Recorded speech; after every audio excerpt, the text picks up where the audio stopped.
Neuvième livre de Melk Ben Nabi, Naissance d'une société. Ben Nabi est né dans un monde musulman en décadence et un pays, l'Algérie, colonisé. L'enfant grandit dans une société bigarrée et très tôt, ce décor fait d'ombre et de clair-obscur frappe son esprit. D'un côté, une communauté dont beaucoup d'aspects évoquent la décadence. De l'autre, une civilisation conquérante dont il ne sait encore rien, mais qui le fascine dès le premier contact. D'année en année, l'adolescent assiste à la mise en place de l'ordre colonial sur les décombres des structures sociales de son pays. Il en tire le sentiment qu'il vit une période de mutation et qu'il est le témoin du passage d'un monde à un autre.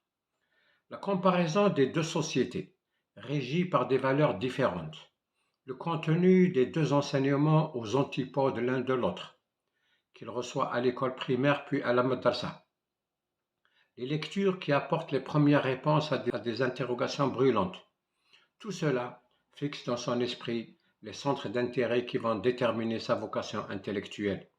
Tout au long de ces années d'édification, il prend la mesure du déclin de la vieille culture arabo-berbère, cette société traditionnelle qui a perdu depuis la chute de l'Empire almohade ses capacités de développement, était en somme devenue colonisable. Dans l'Algérie coloniale, il a découvert l'inexistence de la société et les vains efforts des individus. À Paris, où il s'installe à partir de 1930 pour ses études, il observe le fonctionnement d'une société cohérente et efficace. Il en cherche les raisons et les découvre dans l'articulation entre les valeurs et les comportements, entre les idées et les modes opératoires, entre les individus et la collectivité, et cela grâce au phénomène de l'éducation sociale. Le livre Naissance d'une société, le faisceau des relations sociales, a été édité en juin 1962 au Caire en langue arabe. Dans ce livre, Ben Nabi estime que la société n'est pas un simple groupement d'individus ayant les mêmes usages, vivant sous les mêmes lois et possédant des intérêts communs. Il écrit, je cite, la colonie de fourmis dont la forme de vie ne varie pas d'une façon appréciable, même au cours des millénaires, ne répond pas à la définition qu'on veut donner ici au mot société. Car une société se définit dans le temps. Tout groupement humain qui constitue une société a pour objet sa propre transformation en vue de devenir une civilisation. C'est ce qu'il écrit dans Naissance d'une société. Ben Nabi distingue la société naturelle ou statique de la société historique ou dynamique.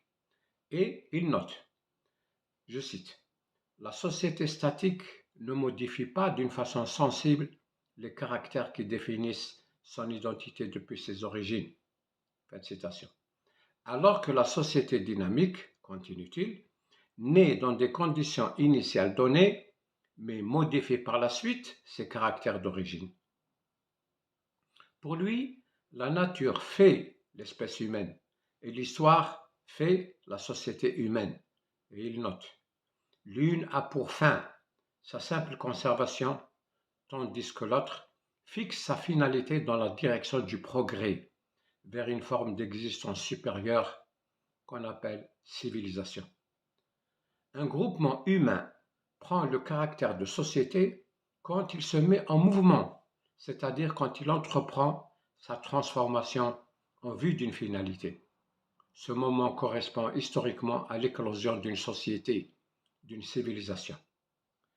Si, pour l'historien britannique Arnold Toynbee, l'explication du mouvement historique réside dans le milieu physique et que la pensée marxiste la voit dans le jeu des facteurs économiques, Ben Nabi pense que le mécanisme du mouvement de l'histoire a son origine dans un processus psychologique résultant d'une tension psychologique. C'est la dynamique sociale qui est le moteur essentiel de l'histoire humaine.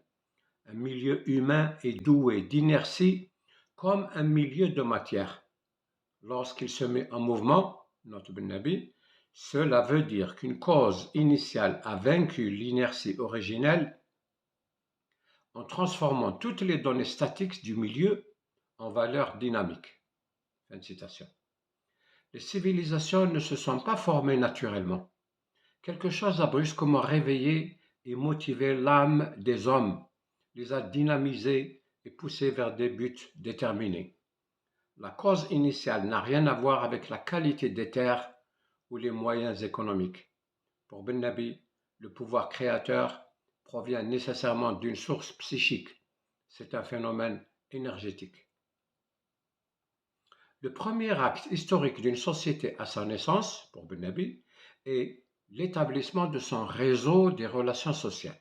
Et il écrit: si, en un lieu, en un moment donné, il y a une action concertée des hommes, des idées et des choses, c'est la preuve qu'une civilisation a déjà commencé, que sa synthèse s'est opérée déjà, et tout d'abord dans le monde des personnes. Le premier acte de la transformation sociale, c'est l'acte qui transforme l'individu en personne, en transformant les caractères grégaires qui le lient à l'espèce, en affinité sociale qui le lie à la société. Ce sont les liaisons propres au monde des personnes qui fournissent les liens nécessaires entre les idées et les choses dans l'action concertée d'une société. Les rapports entre personnes sont des rapports culturels, c'est-à-dire des rapports assujettis aux normes d'une culture, entendus comme on l'avait défini, à la fois comme ambiance et comme un ensemble de règles éthiques, esthétiques, etc. Fin de citation. Il faut retenir cette notion d'action concertée, qui est chez Toynbee, comme chez Ben Nabi, l'essence même de l'histoire. Une société n'a pas pour unité l'individu, mais l'individu conditionné.